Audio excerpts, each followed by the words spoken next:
सबसे पहले मैं आप लोगों को बताऊं कि भाई हम कहते हैं strategy to cracking the competitive exam. अब ये जो स्ट्रेटेजी है, ये स्ट्रेटेजी एक दिन में समझ में नहीं आती है। या तो आप लगातार जो है, ध्यान देना, जो एक एक पॉइंट मैं आप लोगों के लिए लेकर के आऊंगा, उस एक एक पॉइंट के बारे में हम लोग डिस्कशन करेंगे, ब्रीफ जानेंगे, कुछ विस्तार पूर्वक भी हम इसके बारे में अध्ययन करेंगे। अब कह रहे हैं strategy for cracking the competitive exam. अब ये जो स्ट्रेटेजी मैं आप लोगों के लिए लेकर के आया हूं, तो इसके अंतर्गत सबसे पहले आपको यह समझना पड़ेगा कि एग्जाम क्रैक करने के लिए आपको क्या करना चाहिए, हम कर क्या रहे हैं, या हम क्यों क्रैक नहीं कर पा रहे हैं। सबसे पहले आपको यहां पर ध्यान देना है, कुछ ब्रीफ पॉइंट्स मैं लेकर के आ रहा हूं, उन्हीं सब के ऊपर हम लोग फोकस करने वाले हैं। ध्यान से सुनते जाइएगा। कुलदीप, हाँ स्टार्ट कर रहे हैं बेटा। सबसे पहले मैंने एक ब्रीफ उसकी स्टोरी आप लोगों के सामने लेकर के आया हूं। कह रहे हैं कि सबसे पहले हम गोल पता करते हैं, रियलिस्टिक प्लान तैयार करते हैं, हम लोग प्रायोरिटीज जो हमारे बेसिक कॉन्सेप्ट है उन पे फोकस करते हैं, कुछ कंसिस्टेंस प्रैक्टिस करते हैं, टाइम मैनेजमेंट आपके लिए इंपॉर्टेंट होना चाहिए, रिवाइज रेगुलर होना चाहिए, डायवर्जन नहीं होना चाहिए, बेसिक कंसेप्ट आपके क्लियर होने चाहिए, और जो भी डेटा हो वो क्वालिटी रिलेटेड होना चाहिए, और रेगुलरिटी, पंक्चुअलिटी और सेल्फ कॉन्फिडेंस होना चाहिए। इसके अलावा इंपॉर्टेंट चीज है यू शुड बी हेल्दी। अब इन्हीं को हम एक एक करके बेटा ब्रीफली डिस्क्राइब करने वाले हैं। अब देखो, ध्यान देना कि सबसे पहला पॉइंट हम लोग लेकर के आ रहे हैं, और सबसे पहली जो इंपॉर्टेंट पॉइंट है, you should identify the goal. कि सबसे पहले आप अपना गोल डिसाइड करें कि आप क्या करना चाहते हैं। फॉर एग्जाम्पल, गोल की अगर हम लोग बात कर रहे हैं तो हम सभी का ओवरऑल गोल एक ही है, गवर्नमेंट जॉब। ध्यान दीजिएगा कि हम ओवरऑल चाहते हैं, गवर्नमेंट जॉब चाहते हैं। और ये नहीं है कि हम सिर्फ नर्सिंग की बात करें, कोई भी स्टूडेंट जो कॉम्पिटिटिव एग्जाम की प्रिपरेशन कर रहा है उसको ये सबसे महत्वपूर्ण चीज है जो हमेशा ध्यान देनी है, जिसके अंतर्गत हम कह रहे हैं कि हमारा जो सबसे पहला गोल है वो है गवर्नमेंट जॉब। अब गवर्नमेंट जॉब अलग अलग एरियाज में अलग अलग होती है। फॉर एग्जांपल, हम नर्सिंग की बात कर रहे हैं तो नर्सिंग के अंतर्गत आप लोगों को पता है सीएचओ हो सकता है, नॉरसेट हो सकता है, रेलवे हो सकता है, मतलब अलग अलग प्रकार के जॉब हैं जो आपको पता है आपका गोल हो सकता है। कुछ बच्चे सिर्फ चाहते हैं कि मैं टीचिंग करूं, कुछ बच्चे चाहते हैं कि मैं जो है और कोई सेंट्रल गवर्नमेंट के एग्जाम लूं, कोई चाहता है कि मैं सिर्फ स्टेट गवर्नमेंट के एग्जाम अचीव करूं। जो भी गोल सबका अलग अलग हो सकता है, ये नहीं कह रहे कि एक ही गोल हर स्टूडेंट का होगा। तो पहली चीज, यू शुड अंडरस्टैंड और आइडेंटिफाई योर गोल। अब गोल को समझना आपके लिए सबसे इंपॉर्टेंट है। अब कि इसके बाद आपने समझना जरूरी है एग्जाम पैटर्न। अब देखो, एग्जाम पैटर्न की हम बात करें तो पैटर्न के अंतर्गत आप लोगों को पता है, ध्यान से सुनते जाएगा, ऑल क्लियर है? अब तो बात ध्यान से सुने कि आपका जो एग्जाम पैटर्न है वो सबसे इंपॉर्टेंट है। कारण बता देता हूं कि जब स्टूडेंट एग्जाम देने आते हैं तो कहते हैं अरे यार कुछ नया आ गया। आपको याद होगा कि लास्ट टाइम भी हम लोग जो सीएचओ के सेशंस ले रहे थे, लास्ट टाइम पे जो हम लोग ईएसआईसी नर्सिंग ऑफिसर के सेशंस ले रहे थे, उसमें हमने आपको कुछ क्वेश्चंस के पैटर्न बताए थे और वही हूबहू एग्जाम में आए थे। अब कहने का तात्पर्य, कहने का मकसद यह है कि ये सब चीजें ऑलरेडी आपको पता होनी चाहिए। इसका मतलब है पैटर्न। पैटर्न के अंतर्गत हो सकता है कुछ आपके मल्टीपल रेस्पॉन्स हो सकती है, ये आपको पता हो। आपको ये पता होना चाहिए कि स्ट्रेट लाइन क्वेश्चंस आने वाले हैं, सिंगल लाइन क्वेश्चंस आने वाले हैं। अब आप कहोगे ये कैसे पता चले? इसके लिए मैं आगे आप लोगों को बताऊंगा कि ये आपको पता कैसे चलेगा। अभी सिर्फ मैंने कहा है कि you should identify about the pattern of examination, कि पैटर्न क्या होगा। जैसे आप लोगों को पता होता है कि भाई डीएसएसबी का एग्जाम पैटर्न है, उसमें 50% जो है आपके अदर कैटेगरीज के आते हैं, हिंदी, इंग्लिश, मैथ्स, रीजनिंग। इसके अलावा 50% नर्सिंग के आते हैं। उसी तरीके से हर एग्जाम का पैटर्न अलग अलग होता है। तो ये मल्टीपल रेस्पॉन्स हो सकता है, सिंगल लाइन क्वेश्चनरीज हो सकती है, या क्रॉस दी मैचिंग हो सकते हैं, ये सारे के सारे। इसके अलावा एक इंपॉर्टेंट चीज है सिलेबस। अब आप कहोगे सिलेबस, सिलेबस जो है ना बेटा वो भी अपने आप में महत्वपूर्ण है। कैसे महत्वपूर्ण है? आप कहोगे नर्सिंग का तो पूरा ही सिलेबस होता है। हाँ, सिलेबस तो पूरा ही होता है, लेकिन आपको एक बात बता दूं कि जब भी कोई एग्जाम बॉडी एग्जाम कराती है तो उससे पहले वो एक सिलेबस जारी करती है, चाहे वो डीएसएस भी हो, चाहे वो एम्स हो, चाहे वो रेलवे हो। आप देख लेना, जब भी उनका नोटिफिकेशन आता है तो उस नोटिफिकेशन के अंदर साफ साफ लिखा होता है कि ये टॉपिक्स या ये सब चीजें हम लोग कवर करने वाले हैं। That is the syllabus. तो सबसे पहले आपको सिलेबस, पैटर्न और आपका गोल ये आपने समझना पड़ेगा, और इसके अलावा आपको समझनी पड़ेगी अपनी सेल्फ स्ट्रेंथ कि मेरी खुद की ताकत क्या है, मेरी खुद की एबिलिटीज क्या है, या किस तरीके का मैं हूं। क्योंकि आप देख लेना कि कुछ बच्चे ऐसे होते हैं शॉर्ट में बहुत जल्द से जल्द समझ जाते हैं, कुछ बच्चों को 2 बार रिवाइज करना पड़ता है। हाँ, कमी सब में होती है, लेकिन कोई भी कमी है उस कमी को इसके माध्यम से जो मैं आगे बताऊंगा उससे आप ये अपनी कमी को पूरा कर पाएंगे। ध्यान से सुन रहे हैं, बात समझ में आ रही है? हाँ नरेश, हाँ ध्यान दें। तो ये पहली चीज। अब देखो, इसी के बाद मैंने आपको यहां बताया कि सेकंड जो पॉइंट है, जैसे जैसे पॉइंट बता रहा हूं ना बेटा, वैसे वैसे पॉइंट को नोट डाउन करते रहे। शिव ध्यान दें। तो आपने बताना है create a realistic study plan, realistic time table. मैंने आपको साफ समझाने के लिए लिख दिया है कि रियलिस्टिक का मतलब जानते हैं? रियलिस्टिक दिख रहा है ना साफ साफ? रियलिस्टिक का मतलब होता है कि हम जोश जोश में कहें कि मैं रोजाना 18 घंटे पढ़ूंगा, रोजाना मैं ये प्रैक्टिस करूंगा, रोजाना 500 क्वेश्चन करूंगा। एक दिन 2 दिन 18 घंटे पढ़ोगे और 5 दिन फिर नहीं पढ़ोगे, तो वो पढ़ाई बेकार है। क्या कह रहा हूं, बात समझ रहे हैं? तो आपने यहां पर बताना है कि जो हमारी स्टडी होनी चाहिए वो एकदम बिल्कुल क्लियर।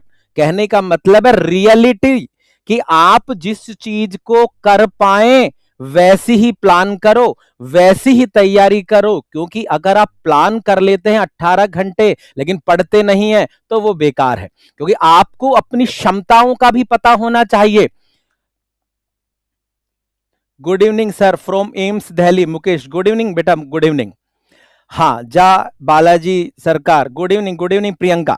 तो आपने यहां पे ध्यान देना, रियलिस्टिक और रियलिस्टिक की बात कर रहे हैं तो मैं इसके अंतर्गत पहले बता दूं कि एवरी डे 4 आवर स्टडी, कि रोजाना 4 घंटे स्टडी करो। जो भी सब्जेक्ट है, मैंने यहां पर लिखा है, ध्यान देना कि ये रियलिस्टिक है। रोजाना 4 घंटे 6 घंटे आप पढ़ सकते हैं, क्योंकि आपको ये 4 घंटे जो पढ़ाई कर रहे हैं ये आपकी पर्सनल स्टडी होनी चाहिए, ये आपकी घर पर बैठकर के स्टडी होनी चाहिए। क्योंकि बहुत स्टूडेंट ऐसे हैं जो कोचिंग से भी जाते हैं, बहुत स्टूडेंट ऐसे हैं जो अलग अलग माध्यमों से पढ़ते हैं। तो वो जो स्टडी होनी चाहिए वो कोचिंग की स्टडी आपकी स्टडी में शामिल नहीं है। स्टडी होनी चाहिए जो बिल्कुल सेपरेट आप करते हैं, और जहां पर आप ध्यान दें कि यहां पर हमने कहा 4 घंटे 6 घंटे आप स्टडी कर सकते हैं। और जो भी सब्जेक्ट आप पढ़ रहे हैं उसको छोटे छोटे चंक में, टुकड़ों में तोड़ लीजिए। ध्यान देना कि जो स्टडी आप कर रहे हैं उनको छोटे छोटे टुकड़ों में तोड़ लो। जैसे फॉर एग्जाम्पल आपको लगता है एमएसएन, तो सिस्टम 10-11 जो भी है उनको एक एक सिस्टम को अलग अलग तोड़ लें। जो चीज आपको लगती है बहुत लेंथी है उसको छोटे छोटे भागों में तोड़ लें, क्योंकि एक चीज पूरी लंबी की लंबी याद करना भी संभव नहीं है। तो आपको उनको छोटे छोटे टुकड़ों में तोड़ लेना पड़ेगा और प्रॉपर टाइम देना पड़ेगा, जैसा हमने यहां पर बताया है। और स्पेसिफिक टाइम दीजिएगा हर सब्जेक्ट को। कहने का मकसद यह है कि आप एक बार तो हर सब्जेक्ट को स्टडी करें, लेकिन जब एंड लेवल पर लाएं तो आपको एक एक सब्जेक्ट को सेपरेट सेपरेट पढ़ना पड़ेगा, और सेपरेट सेपरेट पढ़ने के साथ उस सिलेबस को टुकड़ों में बांटकर रेगुलर उसको पूरा करना पड़ेगा। नेक्स्ट दिन की तबीयत खराब हो जाती है सर इतना पढ़ने के बाद। वेरी गुड, इसीलिए मैं कह रहा हूं कि 18 घंटे नहीं, रेगुलर। जो बोल रहा हूं ना, आपने अगर ये एक एक पॉइंट पूरा कर लिया तो मेरा 100% आपसे दावा है कि आपका सिलेक्शन कोई रोक नहीं सकता है। लेकिन वीडियो आप पूरा देखें तो आपको मैं जो कहना चाहता हूं आपको मेरी पूरी बात समझ में आ जाएगी। तो यहां तक आप ध्यान दें। इसके अलावा नेक्स्ट है फोकस ऑन कोर कंसेप्ट। कहने का मतलब है जो भी पढ़ रहे हैं उसमें आपको कंप्लीट नॉलेज होनी चाहिए। जैसे आपको पता है कि हम लोग जब भी बात करते हैं, कोर्स की बात करते हैं, कहते हैं कि मेरा कोर्स पूरा नहीं हुआ। लेकिन मैं आप लोगों को बता दूं कि कोर कंसेप्ट का मतलब यहां पर यह होता है कि जो चीज आपने पढ़ी है उस चीज को या उस टॉपिक को पढ़ें, और उस टॉपिक में से अगर कोई भी प्रश्न आता है तो वो प्रश्न आपका गलत नहीं होना चाहिए। That is the core concept. कहने का मकसद है जो चीज आप पढ़ रहे हैं वो पूरे तरीके से आपको आनी चाहिए। कोर्स की तो कोई लिमिट नहीं है, कोर्स तो बहुत वाइड और लेंथी है, लेकिन उस लेंथी कोर्स को पढ़ने का तरीका यह है। एमएसएन तो कभी खत्म ही नहीं होता खुशबू। इसीलिए मैंने क्या कहा, जो पढ़े उसको टुकड़ों में पढ़े, और जो पढ़े उसको पूरा पढ़ें। वही आपका कोर कंसेप्ट है जो आप ध्यान दें। हाँ, एमएसएन थोड़ी हर्षद बिल्कुल सही कह रहे हैं। Good evening, good evening, good evening Munish. अब देखो ध्यान दें, यहां पर हमने बताया इसके अलावा प्रायोरिटी। ये प्रायोरिटी किस चीज की है? ये प्रायोरिटी है सब्जेक्ट की। यह आपको समझना पड़ेगा कि नर्सिंग में तो 18 सब्जेक्ट हैं, लेकिन क्या मैं 18 सब्जेक्ट उसी तरीके से पढ़ सकता हूं जिस तरीके से मैं एक सब्जेक्ट को पढ़ता हूं? अरे क्या पॉसिबल है क्या बच्चों? Problem lives was the class. Very good, attention देकर के सुनो, नर्सिंग न्यूज, सही बात है। अब ध्यान देना कि प्रायोरिटीज किस चीज की? सब्जेक्ट। आपको यह समझना पड़ेगा कि कौन सा सब्जेक्ट प्राथमिकता पर है, जिसके अंतर्गत एमएसएन फंडामेंटल, और जिसमें अगर आपने पिछले 2-3-4 एग्जाम दिए हैं या पिछले 10 साल के एग्जाम दिए हैं तो आपको यह समझ में आ जाना चाहिए कि फाउंडेशन ऑफ नर्सिंग और उसके बाद एमएसएन और फिर ओबीजी, फिर आपके और सब्जेक्ट हैं जिनको आपने वरीयता देनी है। कहने का मतलब है प्रायोरिटीज, और प्रायोरिटीज सब्जेक्ट की ही नहीं, प्रायोरिटीज आपको आपके टॉपिक्स की भी पता होनी चाहिए। क्योंकि आपने अगर एग्जाम दे दिए हैं तो आपको यह समझ में आ जाना चाहिए कि प्रायोरिटी स्टडी से भी होगी, टॉपिक में भी होगी, और जो पेशेंट केयर है वहां पर भी होती है। जैसे क्वेश्चंस नहीं आते हैं एग्जाम में कि प्रायोरिटी नर्सिंग एक्शन क्या है, प्रायोरिटी नर्स इंटरवेंशन क्या करेगी, नर्स सबसे पहले कौन सा साइन असेस करेगी, वो चीज। इसके अलावा सब्जेक्ट, सब्जेक्ट जिसके अंतर्गत आपको पता है एफओएन, एमएसएन आपके सब्जेक्ट हो गए, आपका ओबीजी सब्जेक्ट हो गया है, आपका सीएचएन सब्जेक्ट हो गया है, आपका चाइल्ड हेल्थ सब्जेक्ट हो गया है। कहने का मेरा बेसिक मकसद यहां पर यह है कि जो ये आप सब्जेक्ट पढ़ रहे हैं वो प्राथमिकता ये है। अब ये जो 1 2 3 4 5, ये 5 सब्जेक्ट तो वो हैं जो आपको टिप्स पर होने ही चाहिए। अब इसके अलावा और जितने भी सब्जेक्ट हैं वो सेकंड लाइन सब्जेक्ट है।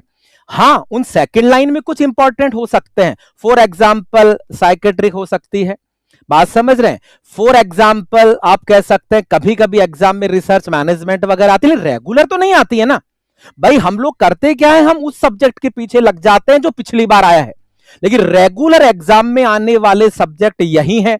अगर आपका एक एग्जाम अचीव नहीं होता है तो अगला अचीव होगा, लेकिन हम करते क्या है, हम अपने मुद्दे से भटक जाते हैं, और जब अपने मुद्दे से भटक जाते हैं तो हम इन सब्जेक्ट को छोड़कर उन सेकंड लाइन सब्जेक्ट के पीछे लग जाते हैं, और अगली बार फिर वही आ जाता है। जैसे बहुत बच्चे आप में से ऐसे होंगे जो पिछले 2-3 सालों से वेट कर रहे हैं कि मेडिकल सर्जिकल बहुत ज्यादा आ जाए, क्योंकि उनको मेडिकल सर्जिकल में बहुत ज्यादा कॉन्फिडेंट है, लेकिन आ नहीं रही है, तो आप और सब्जेक्ट को नहीं पढ़ पा रहे।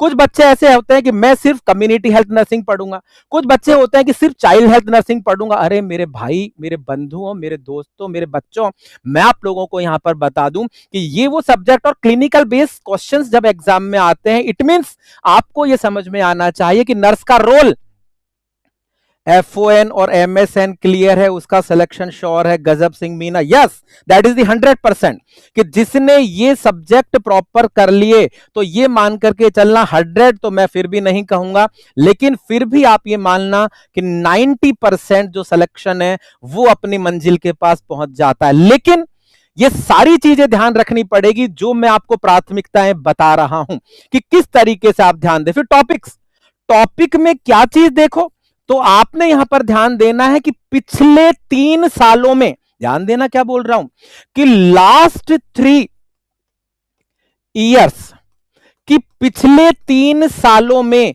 जो टॉपिक एग्जामिनर ने कवर किए हैं, चाहे वो सिंगल लाइन में किए हो, चाहे वो डबल लाइन में किए हो, चाहे लॉन्ग हो, चाहे शॉर्ट क्वेश्चन हो, उन्हीं में से पेपर बनना है, चौथा नंबर का भी।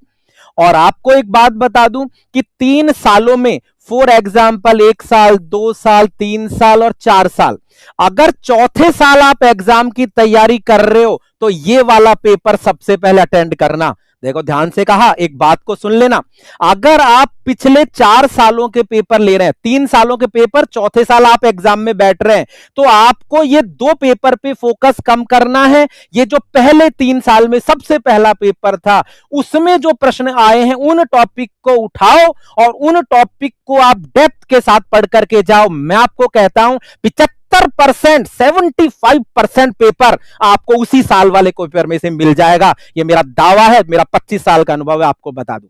तो आपको ये ध्यान देना है जो बार बार आपको बोल रहा हूं, और हम कई बार इशारों में बच्चों को बताते हैं ये पढ़ना, इस साल ये आ सकता है, लेकिन वो तो स्टूडेंट को समझ में आता नहीं है। इसीलिए आपको यहां पर मैं ये एक सीरीज आपके लिए लेकर के आया हूं कि आप ये समझ पाएं कि किस तरीके से आप अपने गोल और गवर्नमेंट जॉब के सपने को पूरा कर सकते हैं। वीडियो में बने रहें, मैं 100% आपको कहता हूं कि ये वीडियो आपकी जिंदगी बदलेगा, लेकिन एक बार इसको पूरा होने दें और आप सुने। खुशबू, देखते हैं तो सारे टॉपिक मिल जाते हैं, कुछ छोटे कुछ, हाँ वेरी गुड। चलो, ईटी ट्यूब कंफ्यूजन था, सब पढ़ाएंगे, ट्रैकियोस्टोमी भी पढ़ाएंगे, ट्यूब भी पढ़ाएंगे। एक बार जो कह रहा हूं वो आप बात सुनो, काम की चीज बता रहा हूं, टॉपिक तो पढ़ाएंगे जब आए हैं तो। अब सुनना, ये आपने बताया, इसके साथ हम कह रहे हैं कंसिस्टेंट प्रैक्टिस।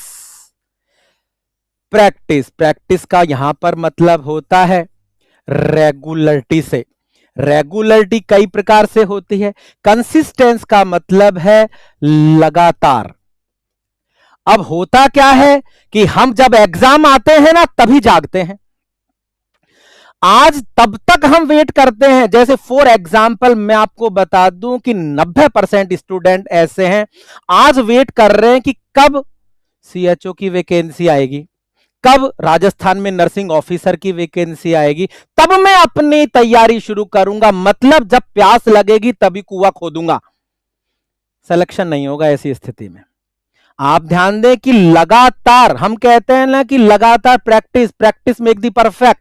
आप प्रैक्टिस करेंगे तो परफेक्ट हो ही जाएंगे, सीधा सा मतलब। आप ध्यान दें, छोटा बच्चा जब चलने लगता है तो पहले दिन क्या वो दौड़ पाता है? क्या नहीं दौड़ पाता ना, 2 कदम चलता है गिरता है, 2 कदम चलता है और गिरता है, लेकिन एक दिन तो दौड़ने लगता है। वही चीज है कि प्रैक्टिस लगातार होनी चाहिए। प्रैक्टिस जिसमें आप पीवाईक्यू की प्रैक्टिस कर सकते हैं। पीवाईक्यू की प्रैक्टिस क्यों? इसलिए नहीं कि ये पेपर में आएगा। पीवाईक्यू की प्रैक्टिस इसलिए to understand the pattern of question. तो PYQ only to understand pattern of question, कि क्वेश्चन जो है उन क्वेश्चंस का पैटर्न समझने के लिए पीवाईक्यू की प्रैक्टिस करनी है। लेकिन आज हम क्या करते हैं, पीवाईक्यू की कोई भी बुक, ये सर पहले आया हुआ है, और हम वही रटते हैं और फिर एग्जाम में जाके कहते हैं आया नहीं सर बुक में से। हमने कब कहा था उसमें से आएगा भाई? वो तो आपकी प्रैक्टिस के लिए है, आपको ये समझ में आए कि पैटर्न किस तरीके से आ सकता है। और अगर बीच में कोई पैटर्न बदल गया है तो वो पुरानी बुक आपके काम की नहीं है। बहुत मुद्दे की बात बता रहा हूं जो आपको समझनी चाहिए, समझ रहे हैं? हाँ ध्यान दो, अर्चना, प्रियंका, राजेश। हाँ अब सुने, यहां पे हम कह रहे हैं पीवाईक्यू। अब यहां पर कह रहे हैं वीकली असेस टू सेल्फ। यहां पर आपने बताना पीवाईक्यू की प्रैक्टिस करनी है, आपने क्या करना है, सेल्फ असेसमेंट करना है। और सेल्फ असेसमेंट होना चाहिए, वीकली होना चाहिए, मंथली होना चाहिए, और इसके अलावा बिफोर एग्जाम।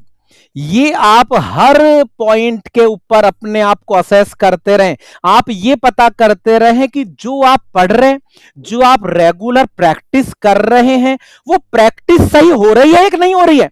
आप सही ट्रैक पर हैं भी या नहीं है, या जहां पर भी आप पढ़ रहे हैं क्या आप डिफरेंट टाइप्स ऑफ क्वेश्चंस को सॉल्व कर पा रहे हैं।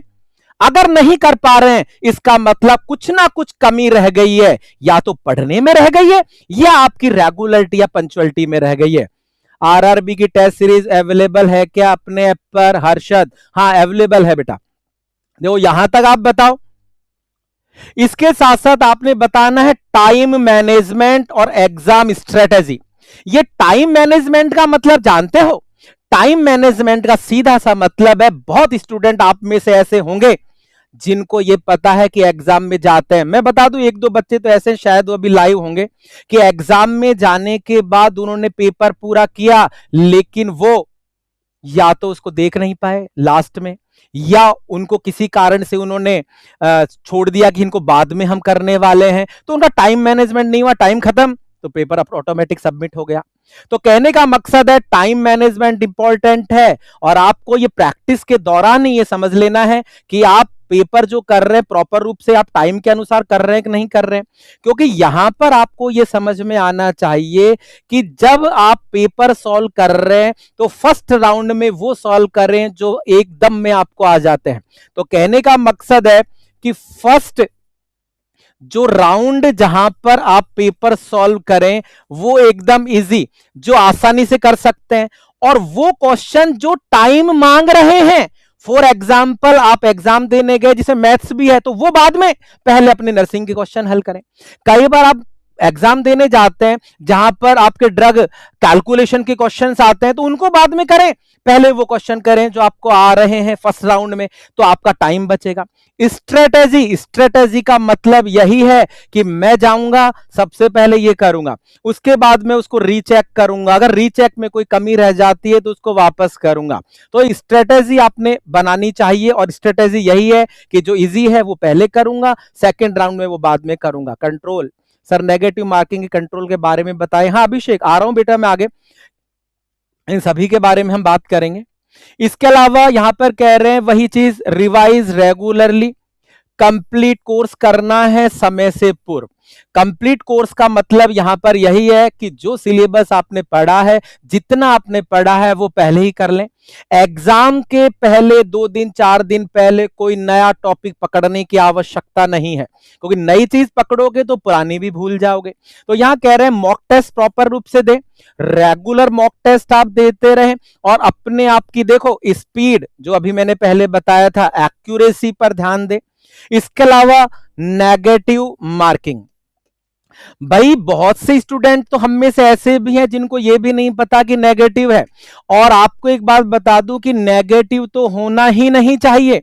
अभी मैंने आपको बोला कि अगर आप प्रॉपर रूप से प्रिपरेशंस कर रहे हैं तो नेगेटिव तो आपके होने ही नहीं चाहिए। अगर आप नेगेटिव करेंगे तो मेरिट में आपका अंक और नीचे आ जाएगा। जैसे फॉर एग्जांपल मान लीजिएगा कि 2 स्टूडेंट है और 2 स्टूडेंट के 50-50 नंबर आते हैं, लेकिन उस बच्चे को प्राथमिकता दी जाएगी जिसके नेगेटिव कम है। That is the rule of selection committee. इसका मतलब नेगेटिव तो होने ही नहीं चाहिए। बात समझ में आ रही है? तो यहां पर आप ध्यान दें। और इसके अलावा हम लोग क्या करते हैं, गैस बनाते हैं, यार इन 2 में से एक हो जाएगा, एक हो जाएगा, वो तो बिल्कुल ही गड़बड़ करता है। तो इसके ऊपर भी आप फोकस कर सकते हैं। इसके अलावा ये सबसे इंपॉर्टेंट मुद्दा है, avoid diversion during study. For example आप देखना, आपको मैं जो कह रहा हूं बिल्कुल सत्य बात है। जब आप पढ़ाई करने बैठ रहे हैं तो एक साइड में रख लिया मोबाइल, उस पे ऑन कर दिया व्हाट्सएप, पढ़ते जा रहे हो देखते जा रहे हो कोई मैसेज तो नहीं आया, पढ़ते जा रहे हो देखते जा रहे हो कोई मैसेज तो नहीं आया, it means you are not attentive. आप अटेंशन के साथ तो पढ़ ही नहीं रहे। और जो व्यक्ति अटेंशन के साथ पढ़ेगा नहीं, सुनेगा नहीं बात, जैसे मैं यहां बोल रहा हूं, लेकिन अगर आप मेरी बात नहीं सुन रहे हो तो वो कहते हैं ना कहावत कि भैंस के सामने बीन बजाना, इसका मतलब आपको पढ़ाने का बताने का कोई फायदा नहीं है, और आप पढ़ रहे हैं तो वो भी कोई किसी काम का नहीं है। तो कहने का मकसद है कि ड्यूरिंग स्टडी डायवर्जन ना हो। आप यहां पे अवॉइड कर सकते हैं आपके फेसबुक, आपके इंस्टाग्राम, आपके व्हाट्सएप, बात समझ रहे हैं? तो कहने का मकसद है कि जब आप पढ़ाई कर रहे हैं तो आपको इन चीजों से उस समय के लिए तो पर्टिकुलर दूर होना पड़ेगा मेरे बच्चों। कि आप यहां पर जैसे जब फालतू टाइम है, क्योंकि इसमें भी आपको बताऊंगा आगे लास्ट में बात आएगी, यूज करना है, लेकिन जब पढ़ रहे हैं तो मैं इन सब से दूर रहूंगा, इस बारे में आपको जरूर से जरूर फोकस करना है। मेंस में नहीं हो पाया ये सारी चीजें, इसीलिए बता रहा हूं सर रिवीजन कैसे करें, अभी बताता हूं खुशबू। यहां पर आप ध्यान दें, इसके साथ साथ हम कह रहे हैं basic concept, stay updated current and latest changes, कि आपको अपडेटेड चीजों के साथ ध्यान देना है। जैसे आपको पता होना चाहिए, आपको पता होना चाहिए कि लेटेस्ट परिवर्तन, लेटेस्ट अवॉइड कर दिया सर सबको शांतु। हाँ ये जरूरी है बेटा, if you want to select in government job as a nursing officer बनना चाहते हो तो आपने यहां पे बताना है कि आप अपडेटेड रहें। अपडेटेड का मतलब क्या होता है? अपडेटेड का मतलब है कि किसी भी गाइडलाइन में अगर कोई चेंजेस आया है तो वो गाइडलाइन आपको पता होनी चाहिए। जैसे आप याद करें, क्लास में मैं आपको बताता हूं हैंड वॉशिंग की स्टेप्स, ये WHO ने चेंज कर दी है, ये नए मूवमेंट्स क्या आए हैं। जैसे आपको पता है कि आज के समय पर आपका जो 5% जो यूज करते हैं हम लोग साइडेक्स, उसके द्वारा मात्र 5 मिनट लग रहे हैं डिसइंफेक्शन के अंतर्गत। तो लेटेस्ट चीजें हैं वो आपको पता होनी चाहिए। तो लेटेस्ट परिवर्तन आपको पता होंगे, क्योंकि मैंने आपको एक बात कही है कि जब भी एग्जाम देने जाते हैं तो उससे पहले अगर कोई चेंजेस आया है गाइडलाइन में, चाहे एम्स की में आया हो, WHO की में आया हो, पेशेंट केयर की में आया हो, तो वो प्रश्न तो सबसे पहले एग्जामिनर पूछ लेता। CPR की गाइडलाइन में कोई चेंजेस आया हो, तो ये जो गाइडलाइन है या लेटेस्ट चेंजेस है उनके बारे में आपको अपडेटेड रहना पड़ेगा। इसके अलावा कह रहे use quality resources, authentic and reliable data, ये सबसे ज्यादा मारता है आप लोगों को। शांतु, अशोक, धायल, नमस्ते बेटा, नमस्ते। देव, खुशबू, अभिषेक, विजय लक्ष्मी मिल सकते हैं सर, इसके 3-4 ईयर के पेपर मिल सकते हैं। विजय लक्ष्मी 100% मिल सकते हैं बेटा। पेपर आप साइट से ले सकते हैं, बहुत सी बुक्स है वहां से आप ले सकते हैं, कोचिंग से प्राप्त कर सकते हैं। अब सुनिएगा मिस्टर एटीट्यूड, थैंक यू। अब देखो डेटा के बारे में तो आपको पता है, मैं मैड गुरु की बात ही करने वाला हूं कि डेटा जितना ऑथेंटिक होगा सिलेक्शन के चांसेस उतने ही ज्यादा होंगे। जैसे आप लोगों को पता है कि कोई भी चीजें चेंजेस होती है तो सबसे पहले आपको बताई जाती है। मैंने आपको बहुत जगह बताया है कि हर चीजों के डेटा अलग अलग आपको देखने को मिलते हैं। तो वो जो डेटा आपका जितना एक्यूरेट है, क्योंकि आज के समय पर सोशल मीडिया की दुनिया है, आप रोजाना नए यूट्यूब चैनल पर जाते हैं, नई नई चीजें देखते हैं और उनको देख करके चकाचौंध में आ जाते हैं और आप ये समझ नहीं पाते हैं कि मैं करूं तो क्या करूं। इसका मतलब यह है कि जरूरी नहीं है कि मैं आपको सही बता रहा हूं, आपको कोई particular reference book, for example अगर मैं बात करता हूं CPR की गाइडलाइन, तो आपको अमेरिकन हार्ट एसोसिएशन की साइट पर जाकर के देखना चाहिए, गाइड में कहीं नहीं मिलने वाला है। जो भी नए चेंजेस है वो WHO की साइट पर जाकर के देख लिए। राजस्थान सरकार के द्वारा अगर कोई प्रोग्राम चलाए जा रहे हैं तो आप इनकी साइट के ऊपर जाकर के देखिए। कहने का मेरा मकसद है कि डेटा की ऑथेंटिसिटी सबसे महत्वपूर्ण होती है। हम पढ़ भी रहे हैं, मेहनत भी कर रहे हैं, रेगुलर क्वेश्चन भी सॉल्व कर रहे हैं, लेकिन पुराने क्वेश्चन सॉल्व कर रहे हैं तो वहां पर तो डेटा पुराना ही मिलेगा ना। तो इसका मतलब है डेटा एकदम एक्यूरेट होना चाहिए। विजय सिंह, लखनऊ, गुरुजी प्रणाम, खुश रहो बेटा। Harpal Singh, thank you. तो ये ध्यान देना, एक एक पॉइंट आपके लिए लेकर आया हूं, इनको एक समरी बना करके लिख लेना। इसके अलावा आप यहां पे ध्यान दें, stay consistent and disciplined. Discipline का मतलब आपको समझ में आ गया होगा। आज घर में गाय के बछड़ा हुआ है, आज इनके शादी है, आज दोस्त का बर्थडे है, आज नहीं सर, आज 4 घंटे छोड़ो, कल आकर के मैं 8 घंटे पढ़ लूंगा। इसका मतलब आपने अपने पैर पर वहीं कुल्हाड़ी मार ली है। अगर आप अपना लक्ष्य ऊंचा रखते हो तो मेहनत तो चाहिए ना। इसका मतलब डिसिप्लिन बड़ी कठिन चीज है कि हमने कहा मैं पढ़ाई भी कर रहा हूं, 4 घंटे भी पढ़ रहा हूं, लेकिन डिसिप्लिन नहीं हूं। कोई दोस्त आ गया उस समय पर तो ले चल बाहर चाय पी करके आते हैं, सर जीएनएम की वैकेंसी नहीं आएगी क्या? अरे आ रही है, रुक जाओ, अभी 10-15 दिन के अंदर राजस्थान में भी आ रही है। मैड गुरु पर सब अवेलेबल है। यस सर, एफओएन तो मैं तो नोट्स के अलावा कहीं से नहीं पढ़ता, तो बस तो ठीक है, कोई जरूरत भी नहीं है, और होगी तो हम अपडेटेड लेकर के आते हैं ना, यहाँ पर बताएंगे आप लोगों को। तो यहाँ पे ध्यान दें। इसके अलावा सेल्फ कॉन्फिडेंस, जैसे मैं आपको यहाँ पर एक बहुत छोटी सी बात बताता हूं, सेल्फ कॉन्फिडेंस के बारे में बात करने वाला हूं आपसे। सेल्फ कॉन्फिडेंस का मतलब कि जब भी हम कोई एग्जाम देते हैं, ध्यान देना कि जब भी हम कोई एग्जाम देते हैं तो आपने एक चीज नोटिस की होगी, हमारे माइंड में ख्याल क्या आता है? सिलेक्शन होगा या नहीं होगा। 1 लाख लोग एग्जाम में बैठ रहे हैं, पेपर तो बहुत कठिन आएगा, इस तरीके से सिलेक्शन कैसे होगा? हम 24 घंटे में से 20 घंटे यही सोचते हैं क्या मेरा सिलेक्शन होगा या नहीं होगा।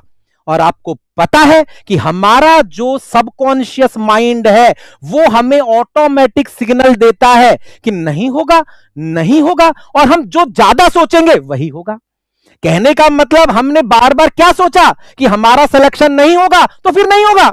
इसका मतलब है you should confident and disciplined और सेल्फ मोटिवेटेड, क्योंकि जब आप एग्जाम की तैयारी करते करते थक गए हो तो यह जरूर सोच लेना कि मैं तैयारी क्यों कर रहा हूं, और जब मैं इस एग्जाम को अचीव कर लूंगा तो मेरा स्टेटस क्या होगा, और इस एग्जाम को अचीव करने पर कितने लोगों की जिंदगी सफल होगी। मेरी होगी, मेरे आने वाले परिवार की होगी, और मेरे पेरेंट्स की होगी। इसका मतलब आप उसी समय पर सेल्फ मोटिवेटेड अपने आप को महसूस करेंगे। बात समझ रहे हैं?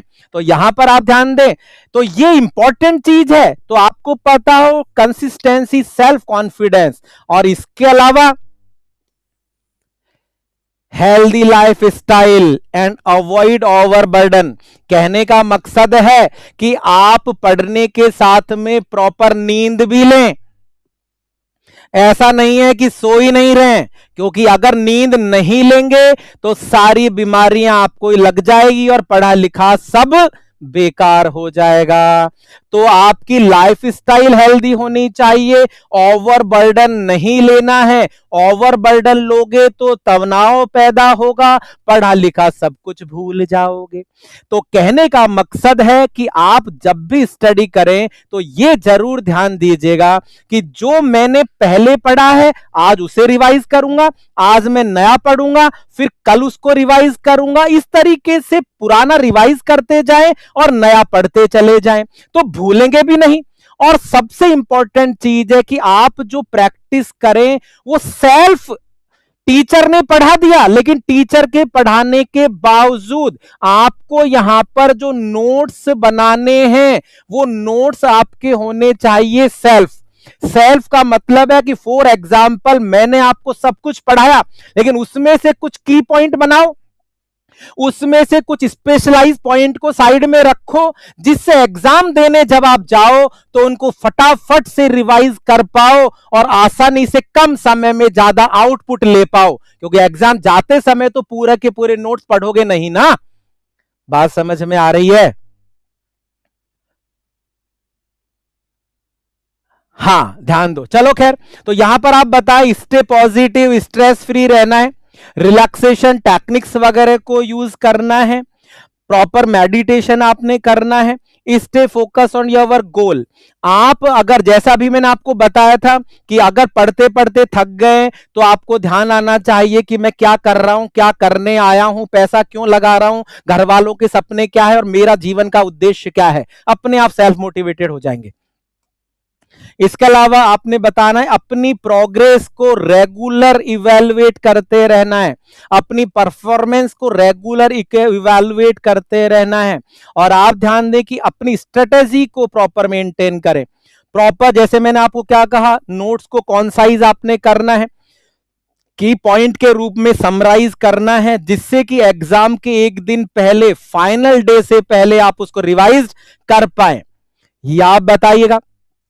तो ये हम लोगों ने कुछ स्पेशलाइज्ड पॉइंट डिस्कशन आपको किए हैं, जिससे कि आप अपने गोल को अचीव कर पाए और आप अपने सपनों की उड़ान, जो कि एग्जाम की आप तैयारी कर रहे हैं, वो कोई भी एग्जाम हो जो सरकारी जॉब प्राप्त करने के लिए कर रहे हैं, उस एग्जाम को अचीव कर सकते हैं। तो ये एक शॉर्ट में पूरा समराइज किया हुआ है, ब्रीफली आपको बताया हुआ है। तो आशा करता हूं आपको बहुत अच्छा लगा होगा। फिर भी आप लोगों के कोई सजेशंस हैं तो आप सजेशंस दे सकते हैं, मैं आपके सजेशंस का वेट करता हूं। हाँ जी, कमेंट करके मुझे बताएं। हर्षद, शांतु, खुशबू, विनय, अशोक, राजेश, कमेंट करके बताएं कि और स्पेशलाइज आपके माइंड में थॉट आ रही है, आपके माइंड में आ रहा है कि कुछ और होना चाहिए था या कोई चीज बच गई। लेकिन मैं आपको बता दूं कि अगर एक एक चीज जो मैंने आपको बताई है आप शुरू से लास्ट तक अगर इनको करके देखेंगे। आरएमएल की टेस्ट सीरीज है क्या सर? टेस्ट सीरीज आपको हर एग्जाम की मिल जाएगी बेटा। और आपको बता दूं कि आप अगर मैड गुरु के स्टूडेंट हो तो आपको कोई चार्ज देने की जरूरत नहीं है। मैड गुरु के स्टूडेंट हैं, कभी भी कॉल कर सकते हैं, आपको ये test series free of cost provide करवाई जाएगी विकास सैनी। तो आप ध्यान दें। तो ये सारे के सारे कुछ स्पेशलाइज पॉइंट थे जो मैंने आपको बताने का प्रयास किया। हाँ जी, कुछ बोलना चाहते हैं तो आप बात कर सकते हैं और बता सकते हैं।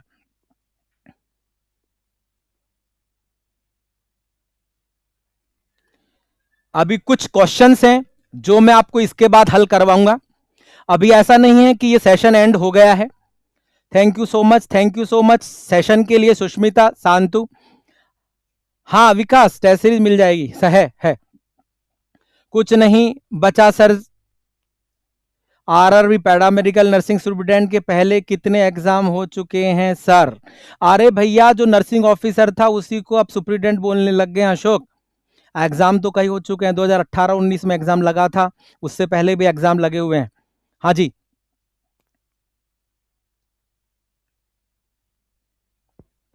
Sir, test series 8.0 NORCET topic wise मिल जाएगी क्या? यस, 100% मिल जाएगी खुशबू राजपूत। ऑफलाइन ऑनलाइन दोनों प्रकार से टेस्ट सीरीज आपको मिल सकती है। परचेज कैसे करें, ये आप जो नंबर दिए गए हैं उस पर बात करें। Sham, thank you. CHO test series वो भी मिलेगी।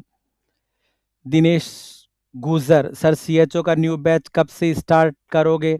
सीएचओ का न्यू बैच जो है वो वैसे तो डेमो क्लासेस आज भी था बेटा, लेकिन जो स्टूडेंट्स हैं वो बहुत से बच्चे हैं जो कह रहे हैं कि सर हम लोग नेक्स्ट वीक तक आएंगे। तो जो बैच स्टार्ट कर रहे हैं वो 28 और 29, 28 और 29 नवंबर, जो गुजर की थड़ी वाली ब्रांच है अपनी, जो शुरू की बिल्डिंग अपनी थी, जो कि होटल ग्रैंड सफारी के सामने बिल्कुल गोपालपुरा रोड पर, वहीं पर ये न्यू बैच स्टार्ट किया जा रहा है। CHO nursing officer Rajasthan government की जो वैकेंसीज है। सर आप नर्सिंग फील्ड के godfather, thank you thank you thank you. Sir RRB के पेपर पैटर्न कैसा होता है? आरआरबी अभी मैंने इतनी सारी चीजें बताई, वो इसलिए बताई कि खुद भी कुछ करो। चलो पैटर्न एक लेकर के आऊंगा। बेसिकली पैटर्न जो आपका होने वाला है, दिनेश सर को मेरा सादर प्रणाम। नवीन सैन, खुश रहो बेटा, खुश रहो। नॉन नर्सिंग मैथ्स रीजनिंग की क्लास लगवा देना, जरूर लगवा देंगे Harsha, don't worry, be happy. Singham Monika, thank you. चलो खैर, अब कुछ क्वेश्चंस है जो आप लोगों के लिए लेकर के आया हूं। तो जो बच्चे, हाँ एक बार याद दिला देता हूं कि जो बच्चे चैनल के ऊपर आज ही जुड़े हैं वो चैनल को सब्सक्राइब कर दें, जिससे कि रेगुलर जो क्लासेस हैं या कोई इंपॉर्टेंट नोटिफिकेशंस हैं वो आपको समय समय पर मिलते रहें। और जो बच्चे रेगुलर चैनल के ऊपर बने हुए हैं वो क्लास को लाइक करने में, शेयर करने में बिल्कुल भी कंजूसी ना करें, क्योंकि आप लोगों के जो सुझाव हैं वही मैड गुरु को मोटिवेट करते हैं। और मैड गुरु की जो टीम है वो टीम इसी तरीके से आप लोगों के लिए काम करती रहे, हम हमेशा इसी तरीके से प्रोत्साहित होते रहते हैं। चलिएगा, हम लोग कुछ क्वेश्चंस है जो मैं आप लोगों को इसी के साथ कराऊंगा, जिससे कि आप लोगों को यह समझ में आए कि हो सकता है आप लोगों ने पढ़ा भी होगा और पढ़ ही रहे हैं सारे के सारे बच्चे, लेकिन क्या कुछ नया या क्या कुछ चेंजेस है वो मैं आप लोगों को बताने वाला हूं। तो करें स्टार्ट, कुछ क्वेश्चन सेशंस के बारे में डिस्कशन किया जाए। हाँ जी, आने दीजिएगा जवाब। वापस से बूस्टअप हो जाओ, लगता है शायद थक गए हो, थक तो नहीं गए हो ना? हाँ जी,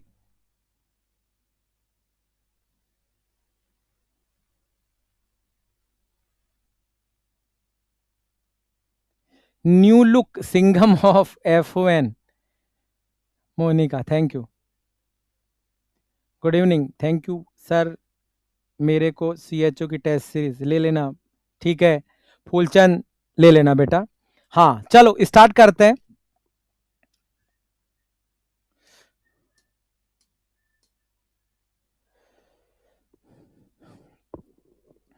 एक क्वेश्चन लें और क्वेश्चन लेकर के आप इसके जवाब आने दीजिएगा। हम लोग एक एक चीज के बारे में या एक एक पॉइंट के बारे में डिस्कशन करेंगे। भाई किस तरीके से क्वेश्चंस है जो आपके एग्जाम में पूछे जा रहे हैं, कुछ न्यूली, कुछ चेंजेस, कुछ पैटर्न जो हैं उसके बारे में हम लोग डिस्कशन करेंगे, बात करने वाले हैं। कह रहे हैं कि which of the following degree angle used during, ध्यान देना, कह रहे हैं कि which of the following degree angle use during withdrawal the nasogastric tube in a young child. जवाब प्रॉपर रूप से आने दें। हाँ कृष्णा जाटव, हाँ स्टार्ट कर दिया बेटा। संजीव ठीक है, ज्योति यस सर। जवाब में कंजूसी ना करें, क्लास को लाइक करने और शेयर में बिल्कुल भी कंजूसी ना करें। हाँ जी जवाब दीजिएगा। कह रहे हैं कि जब हम लोग एनजी ट्यूब को निकालते हैं, पर्टिकुलर क्या लिखा है, यंग चाइल्ड में, तो उस समय पर हम लोग किस डिग्री में, अब डिग्री लिखा है तो डिग्री ही बतानी है कि किस डिग्री में आप ट्यूब को रिमूव करते हो। यहां पर मैं आपको 2 5 7 क्वेश्चन बताऊंगा और मैंने आपको एक बात कही है कि प्रश्न दिखने में एक है, लेकिन आपको पता है कि मैड गुरु की टीम, वो टीम जो कि पिछले 20 सालों से 22 सालों से नर्सिंग कोचिंग के क्षेत्र में बनी हुई है, जिसमें कश्मीर से कन्याकुमारी तक ऐसा कोई संस्थान नहीं होगा जहां पर हमारे पढ़ाए गए नर्सिंग ऑफिसर ना हो। अब कोई बोल रहा है बी, कोई बोल रहा है सी, कोई बोल रहा है 45, कोई बोल रहा है 45 के अलावा 90। अब देखो ध्यान से सुनना, king of fundamental of nursing Monika, Dinesh Gujar, Yogendra Kumar Dholpur, संतु, विकास, योगेंद्र, संजीव, हर्षद, धर्मेंद्र। सबसे बड़ी जो समस्या है ना, वो समस्या हमारी क्या है, अभी मैंने इतना लंबा सारा सा ज्ञान बांटा और उसके अंदर मैंने आपको बताया कि what is the technique to achieve your goal. हम सेलेक्ट क्यों नहीं होते हैं? हम सेलेक्ट इसीलिए नहीं होते हैं क्योंकि हम यहां पर गलतियां क्या कर रहे हैं, गलती हम यहां पर कर रहे हैं, मैं आपसे पूछ रहा हूं कि जब एनजी ट्यूब को क्या कर रहे हो, विड्रॉल कर रहे हो। अब मेरी बात को सुनना, इनके बारे में जब मैं एक एक चीज के बारे में आपको बताऊंगा तो आपको अपने आप समझ में आने लगेगा कि मैं क्या बोलना चाह रहा हूं। अब सब ध्यान से सुनो, आपने सबने अपने अपने आंसर दे दिए हैं, सबने अपने अपने उत्तर बता दिए हैं। अब कैसे, तो मेरी बात को सुन लीजिएगा बेटा। अगर ध्यान देना, सबसे पहला ऑप्शन आप देख रहे हैं ये क्या है, 15 डिग्री। इट मीन सबसे पहला जो हमारा मूल उद्देश्य है, you should try to eliminate the wrong answer. Wrong को बाहर निकालने की आदत डालिएगा और रॉन्ग को बाहर निकालने की बेटा जब हम लोग आदत डाल लेंगे तो हमारे पास सिर्फ बचेगा सच। बात समझ रहे हैं? और सच क्या है तो वो आपको अपने आप समझ में आएगा कि ये जो 15 डिग्री एंगल है, ये जो 15 डिग्री एंगल है, ये 15 डिग्री एंगल कहां यूज होता है, तो आपको आधों को तो नहीं पता, आधों को क्या 99% को नहीं पता। अगर एग्जामिनर यहां आपको लिखता है कि what is the direction used bye a physician during insert the lumbar puncture needle for spinal anaesthesia, कि जब लंबर पंचर निडल को स्पाइनल एनेस्थेशिया लगाने के लिए डालते हैं तो वो सुई किस डायरेक्शन में डाली जाती है, तो उत्तर आएगा 15 डिग्री। इसका मतलब ये तो नहीं, तो आपने बताना ये चर फोर स्पाइनल एनेस्थेशिया, तो पहला तो पॉइंट ये हो गया कि when we are going for the lumbar puncture, और लंबर पंचर के लिए अगर आपको बोला जा रहा है तो ऐसी स्थिति में आपका आंसर आना चाहिए 15 डिग्री। बात समझ में आ रही है? अरे हाँ या ना? एनजी ट्यूब प्रियंका लेंथ 105, हाँ हाँ, अभी उसका डिस्कशन करने की जरूरत नहीं है प्रियंका बेटा। अब सुनो, दूसरा पॉइंट आपका आता है 45 डिग्री एंगल। आपने यहां पर बताना है कि 45 degree angle are used during insertion of the NG tube and Foley's catheter in male client. क्या बोला मैंने? आपने यहां पर बताना है कि 45 degree angle used for NG tube insertion and catheterization in male client। तो आप सोचो ये सब प्रश्न है।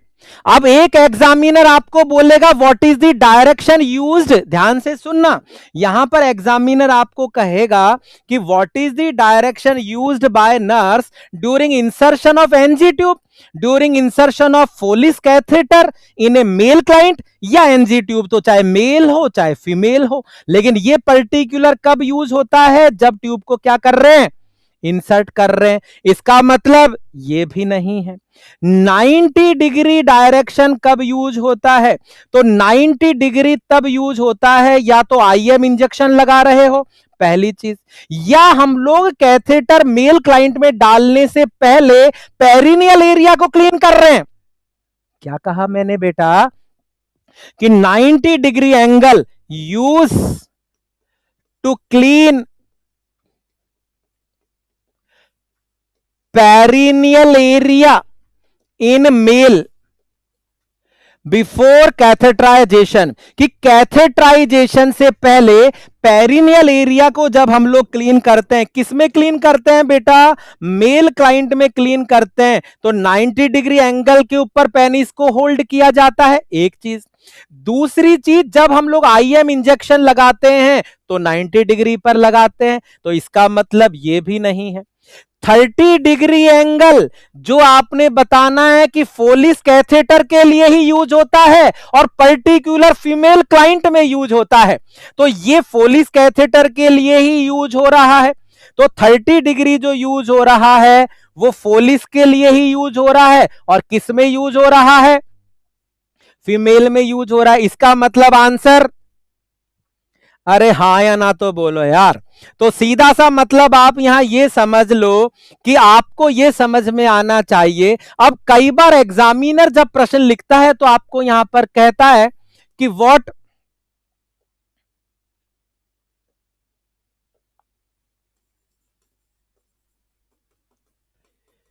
The direction use for insert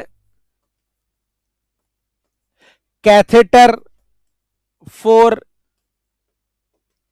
urine sample collection.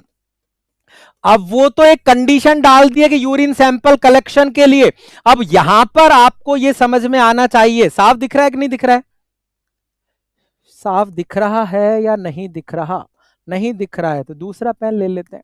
कह रहे what is the direction use for insertion catheter for urine sample collection, कि यूरिन सैंपल कलेक्शन करने के लिए जो कैथेटर यूज करते हैं उसका डायरेक्शन। अब यहां पर तो दोनों ही है, 30 से लेकर के 45 डिग्री एंगल आपने बताना है।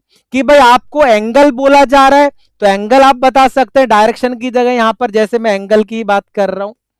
तो ये आप बताओ। अब देखो इसमें दो चीजें हो गई है, चलो हमने बात शुरू की है तो मैं आपको इस पे बताता ही हूं कि अगर आपको यहां पर डायरेक्शन बोला जा रहा है या एंगल बोला जा रहा है, तो एंगल तो क्या हो गया बेटा? 30 से 45। पर्टिकुलर लिखता फीमेल में तो 30 और मेल में लिखता तो 45, दोनों चीजें समझ में आ गई है। लेकिन अगर आपको यहां पर बोला जा रहा है, एम्स वाला क्वेश्चन है हर्षद, बात सुनना, अगर डायरेक्शन बोला जा रहा है तो बैकवर्ड और अपवर्ड डायरेक्शन, मैंने आपको क्लास में भी बताया है कि डायरेक्शन अगर बोला जा रहा है तो आपने यहां पर बताना है backward and upward direction use करते हैं। जो एनाटॉमिकल है इसमें आप यूज नहीं करते हैं, जो कैथेटर है वो जाता ही इस तरीके से है। तो ये आपको सारी चीजें समझ में आई होगी कि जब आपसे पूछा जाए कि एनजी ट्यूब को निकालना है तो रोटेट करके निकालते हैं 180 डिग्री डायरेक्शन के ऊपर। तो कहने का मेरा मकसद ये था कि आपको ये समझ में आना चाहिए कि ये जो मैंने 5 पॉइंट लिखे हैं ना, ये पांचों के पांचों पॉइंट आपके सामने वो पॉइंट है जो 5 नहीं आपके लिए 7-8 क्वेश्चन लेकर के आए हैं, और इसी तरीके से एग्जाम में आते हैं और हम कहते हैं प्रश्न बन कहां से रहा है। अरे बेटा बन तो वहीं से रहा है जो चीजें आपने पढ़ी है। अभी मैंने एक पॉइंट लिखा था कि कोर्स की कोई लिमिट नहीं होती है, लिमिट होती है कि जो चीज आप पढ़े कोर कंसेप्ट को क्लियर करें। इसका मतलब है कि जो चीजें मैंने पढ़ी है उसमें से अगर कोई भी प्रश्न आता है ब्लैक पेन यूज करें। ओके बेटा ठीक है,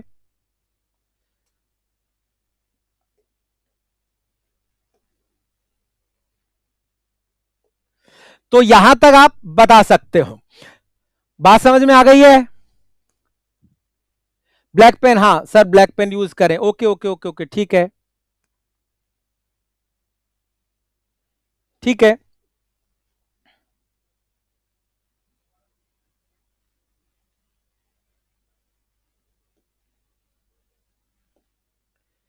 नेक्स्ट क्वेश्चन लेंगे, नेक्स्ट क्वेश्चन के ऊपर हम लोग बात करेंगे। प्रश्न को पढ़ें, पढ़ करके आप जवाब दें। King of remix black pen, हाँ बेटा ब्लैक पेन यूज कर रहे हैं आप। हाँ जी जवाब दें बेटा।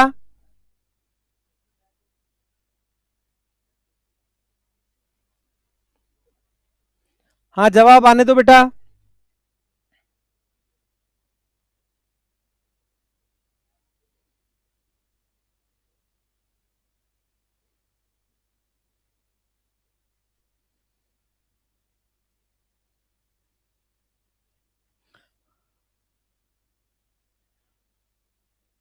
जवाब दो जवाब दो, शाबाश। क्वेश्चन आपके सामने है।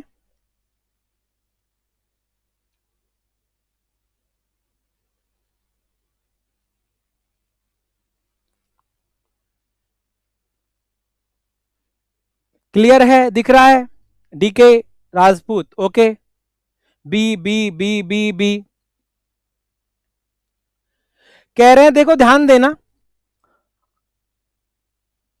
Option B. मैक्सिमम जो स्टूडेंट हैं उन मैक्सिमम स्टूडेंट के जो आंसर आ रहे हैं वो आंसर आ रहे हैं बी। सर प्लीज साइड, एकदम साइड हूं बेटा, आराम से देखो आप। Shivaji vlog B B B.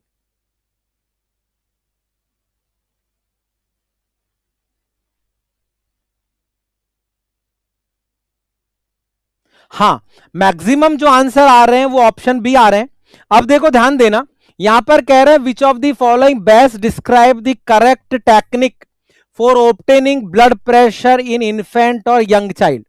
यहां पे कहा जा रहा है कि अगर आप एक बच्चे में, एडल्ट में या किसी में भी ब्लड प्रेशर चेक कर रहे हैं और ब्लड प्रेशर चेक कर रहे हैं तो आप जो ब्लड प्रेशर चेक करना चाहते हो निम्नलिखित में से कौन सी टेक्निक है जो सबसे सही है। अरे हाँ या ना भाई, यहां पे कहा जा रहा है कि ब्लड प्रेशर चेक करने के लिए कौन सी तकनीक सबसे सही है। कह रहे हैं कि आप एडल्ट साइज का कफ यूज करें। भाई यहां पर तो पर्टिकुलर इन्फेंट लिखा है और इन्फेंट में एडल्ट साइज का कफ यूज करोगे तो उसका तो कोई एडवांटेज है नहीं, तो ये तो अपने आप ही क्या हो गया है, गलत हो गया है। कह रहे हैं यहां पर measure with a paediatric cuff that cover 2/3 of the upper arm. हाँ आंसर एकदम सही है।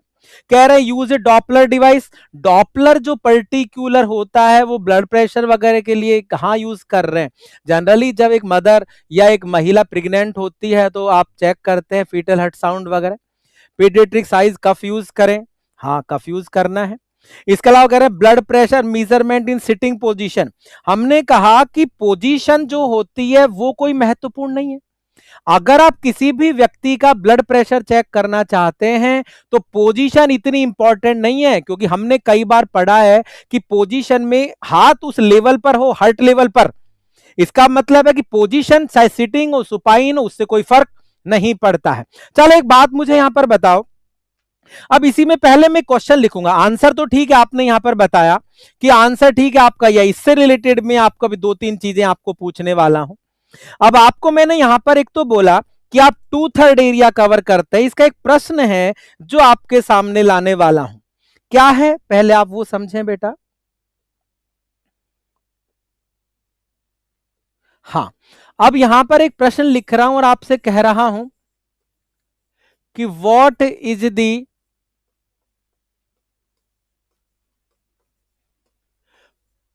परसेंटेज ऑफ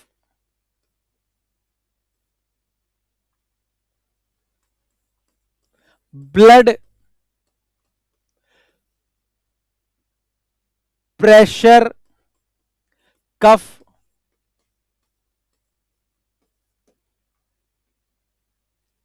ध्यान दें, कह रहे हैं what is the percentage of BP cuff bladder should be used then circumference of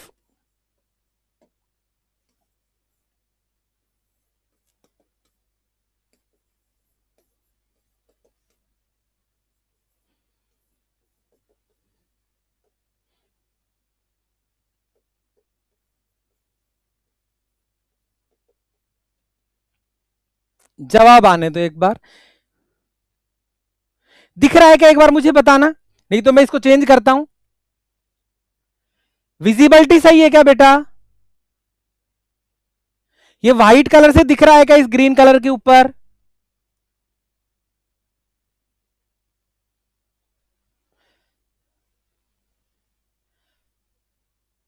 हाँ हाँ हाँ शाबाश।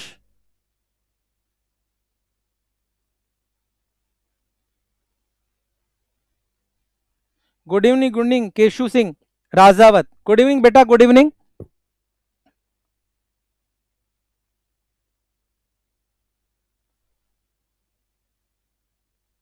मैं कह रहा हूं दिख तो रहा है ना? हर्षद 80 80 80 80 से क्या 80 80 80? यस सर क्लियर है, मतलब व्हाइट इस पे तो दिख रहा है। चलो अब देखो यहां पर सबके जो आंसर आ रहे हैं, ये कृष्ण बोल रहा है 60, ये कृष्ण 60, शिवाजी, मतलब मैक्सिमम जो स्टूडेंट आंसर कर रहे हैं वो मैक्सिमम स्टूडेंट आंसर कर रहे हैं 80 आंसर कर रहे हैं।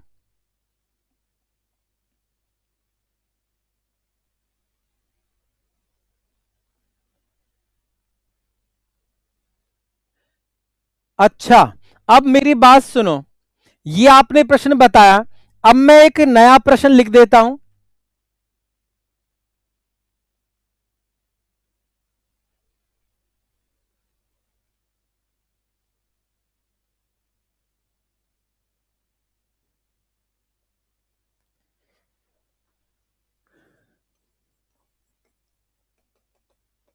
What is the percentage of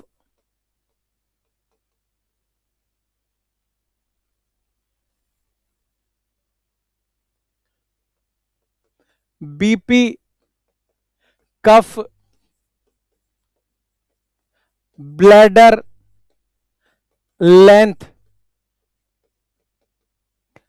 cover the arm then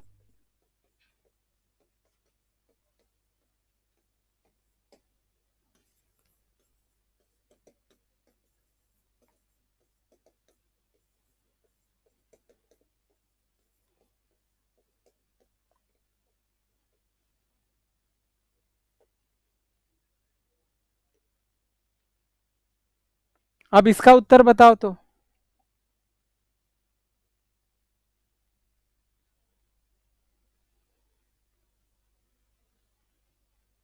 yes sir, पर थोड़ा आंखों पर जोर देना पड़ रहा है, इसलिए ब्लैक पेन। इस पे ब्लैक चल जाएगा क्या?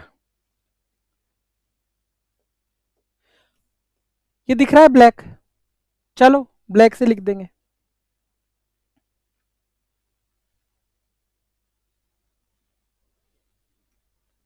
हाँ, पढ़ो पढ़ो, जवाब दो सर। दिख रहा है बट फोन की ब्राइटनेस फुल पर, ठीक है कोई बात नहीं, ब्लैक कर दिया मैंने। हाँ, कह रहे हैं कि what is the percentage of BP cuff bladder length cover the arm than circumference. तो आपको शायद, मुझे लगता है कि दोनों प्रश्नों में कोई अंतर ही समझ में नहीं आया। देखो मेरी बात को ध्यान से सुनना, कि यहां पर अगर जब क्या पूछी जाए, लेंथ पूछी जाए, तब तो उत्तर आएगा 80%। और जब पूछी जाए width,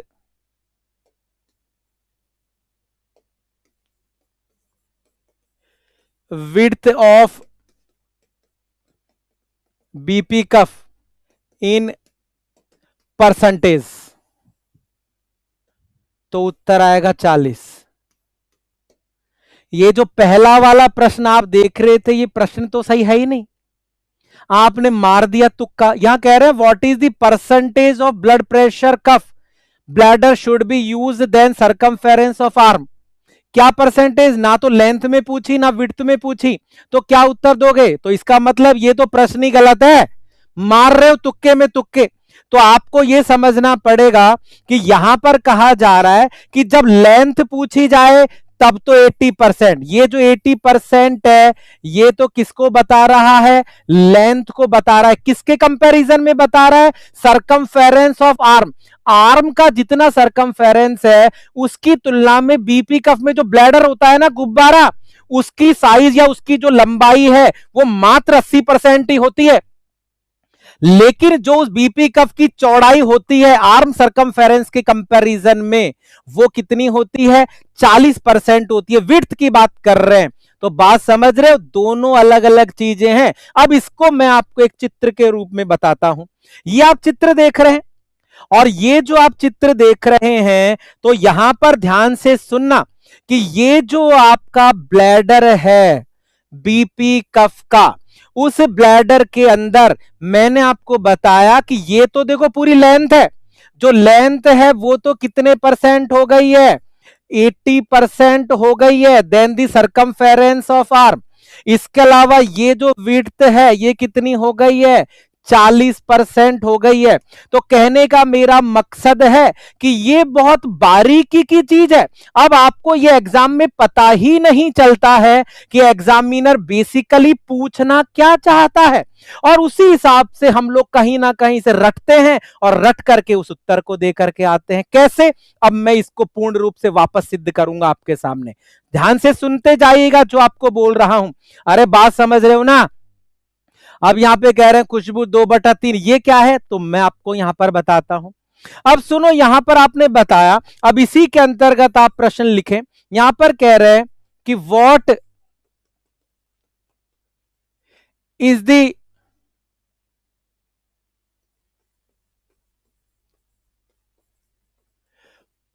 percentage of BP cuff cover the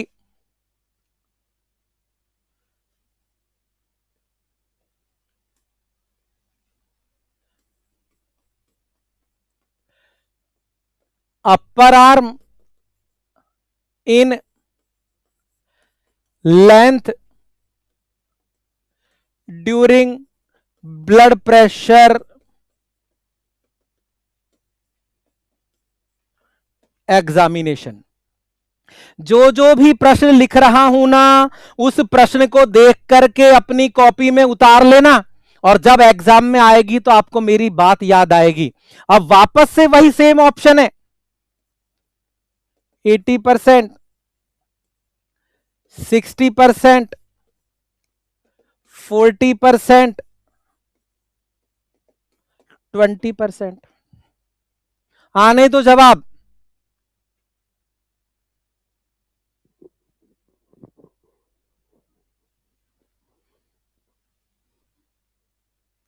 length and width confusion था। Very good. ये कंफ्यूजन ही तो बेटा नहीं चाहता हूं मैं अपने बच्चों में। आंसर करो, आने दो जवाब।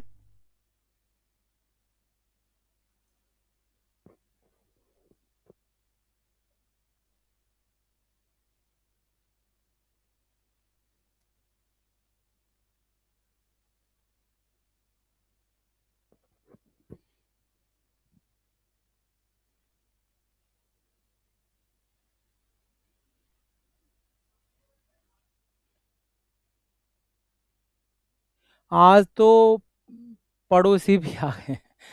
हाँ हाँ सिराज, बताओ बताओ, शाबाश। आंसर करो, आंसर करो। इसमें आ रहा है B B B B C C C C. कोई सी बोल रहा है, कोई बी बोल रहा है, कोई ए बोल रहा है। मुझे तो ऐसा लग रहा है कि आप लोगों को समझ में नहीं आई जो बात मैं बताने वाला हूं। बताओ बताओ, शाबाश।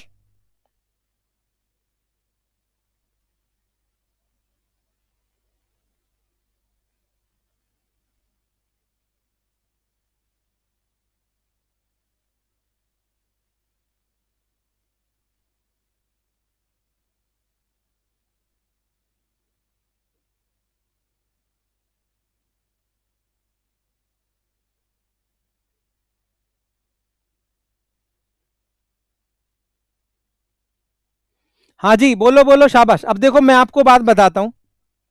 अभी मैंने एक प्रश्न लिखा था और उस प्रश्न के अंतर्गत मैंने आप लोगों को एक चीज बताई थी। और प्रश्न के अंदर हमने यहां पे लिखा था कि paediatric cuff that cover 2/3 of upper arm, 2/3 of upper arm. और ये 2/3 ऑफ अपर आर्म क्या है? तो आपको यहां पर समझ में आ जाना चाहिए कि 2/3 का जब परसेंटेज निकालते हैं तो लगभग 66% आता है। निकाल करके देखो तो यहां पर उत्तर क्या आएगा।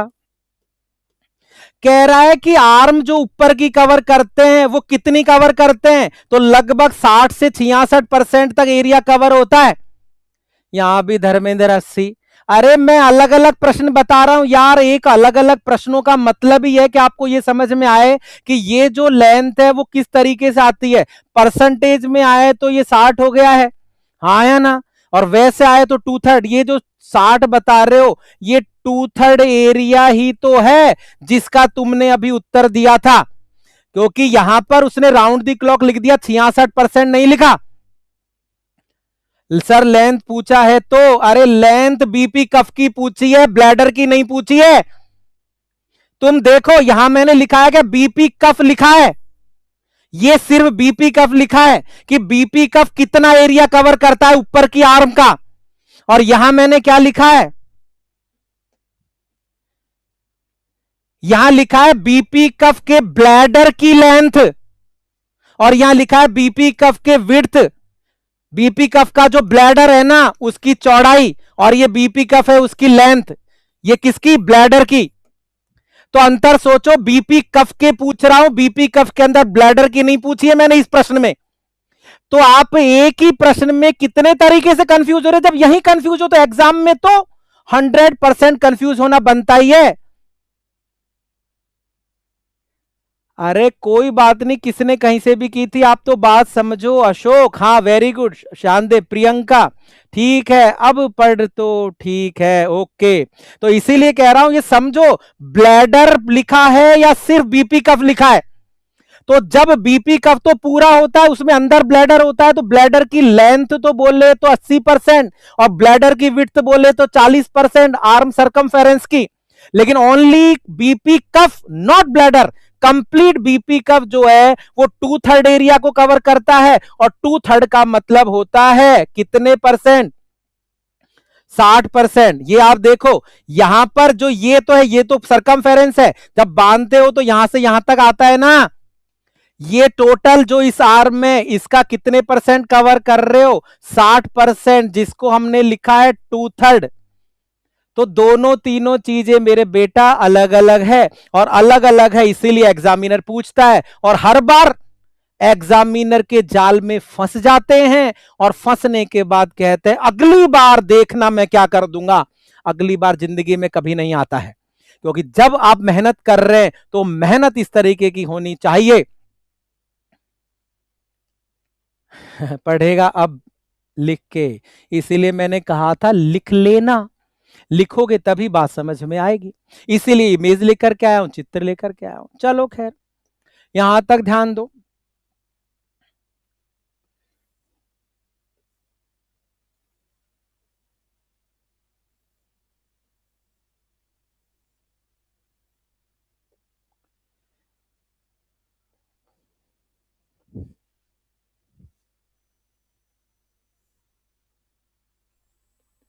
देखना एक बार, मैं ये इमेज बना रहा हूं।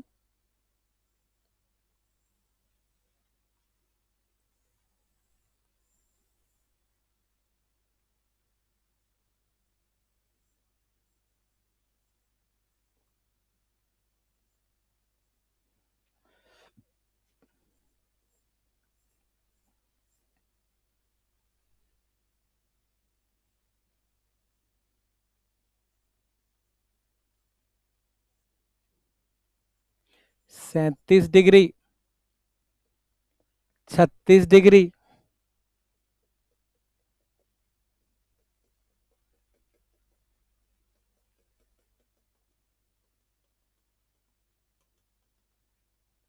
पढ़ो प्रश्न को और पढ़ करके जवाब दो।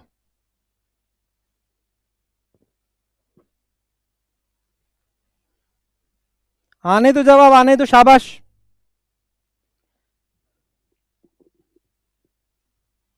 कह रहे हैं which of the following types of fever observe in this image, कि ये जो आप प्रश्न देख रहे हैं, इस प्रश्न में ध्यान देना कि ये जो आप प्रश्न देख रहे हैं, इस प्रश्न के अंदर आपको ये समझ में आ रहा होगा कि कौन से प्रकार का, फूलचंद, भादु, एम्स, दीक्षा, एम के पॉइंट, श्वेता, सुमित, पवन, योगेश, सी, बी, बी, सी। हाँ हाँ हाँ, जवाब आ रहे हैं, शाबाश शाबाश।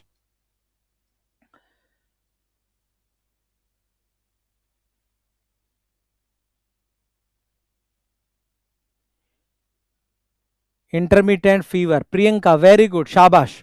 तो आपने यहां पर बताना है कि ये जो चित्र देख रहे हैं, इसमें आपको नजर में आ रहा है कि एक बार फीवर हुआ, फिर नॉर्मल से नीचे, अरे नॉर्मल 37 डिग्री होता है, नॉर्मल से वापस नीचे आ गया, फिर वहां से वापस बढ़ा, फिर नीचे आ गया।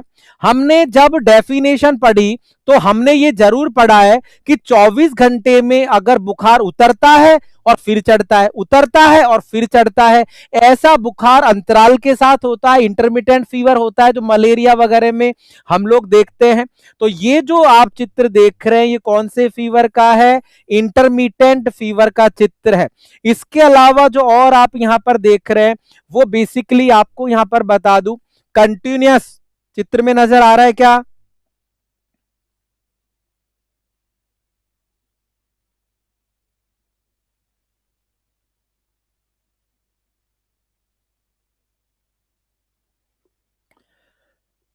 तो ये आप यहां पर देख रहे हैं,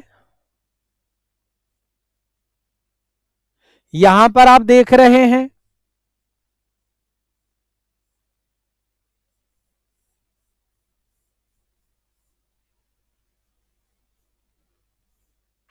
ये अलग अलग डिफरेंट टाइप्स ऑफ फीवर के डायग्राम है जो मैं यहां आप लोगों के लिए लेकर के आया हूं।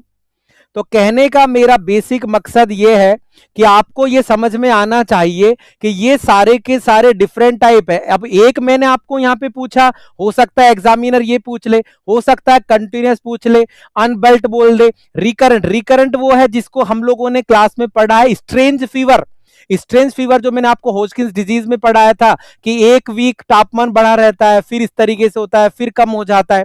तो ये अलग अलग प्रकार के पैटर्न हैं जिनके बारे में आपको एग्जाम में पूछा जाता है। तो कहने का मेरा बेसिक पॉइंट ये था कि आपको ये समझना पड़ेगा कि किस तरीके से आप अपने एग्जाम को अचीव कर सकते हैं। ये कुछ एग्जाम्पल, भाई आज जो मेरा उद्देश्य था वो सिर्फ यही था कि आप एग्जाम क्रैक क्यों नहीं कर पाते। और मैं आपसे वापस ये बताना चाहूंगा कि जो आज का सेशन रहा या जो आज आप लोगों ने इस सेशन के अंदर देखा होगा कि भाई जो हम लोग एक स्ट्रेटेजी लेकर के आए थे वो स्ट्रेटेजी आपको समझनी पड़ेगी। और ये कुछ क्वेश्चंस जो मैंने आपको कराए उससे आपको ये समझ में आना चाहिए कि एक ही प्रश्न के कई पैटर्न हो सकते हैं। तो आज तो इतना ही हम लोग मिलने वाले हैं या इतना ही हम लोग बात करने वाले हैं। नेक्स्ट सेशन के अंतर्गत मैं आप लोगों के लिए लेकर के आऊंगा फिर कुछ तड़कता भड़कता लेटेस्ट या कोई ऐसी चीज जिसकी डिमांड आप लोगों के द्वारा की गई हो या कोई ऐसा टॉपिक जिसके द्वारा सबसे ज्यादा एग्जाम में प्रश्न पूछे जाते हैं। तो आज के लिए तो इतना ही। शुक्रिया, थैंक यू, धन्यवाद। मैथ गुरु कोचिंग पर लगातार प्लेटफॉर्म पर आप बने रहें और जो बच्चे लेट आए हैं वो चैनल को सब्सक्राइब कर सकते हैं, लाइक कर सकते हैं, शेयर कर सकते हैं। थैंक यू, गुड नाइट, शब्बा खैर, थैंक यू।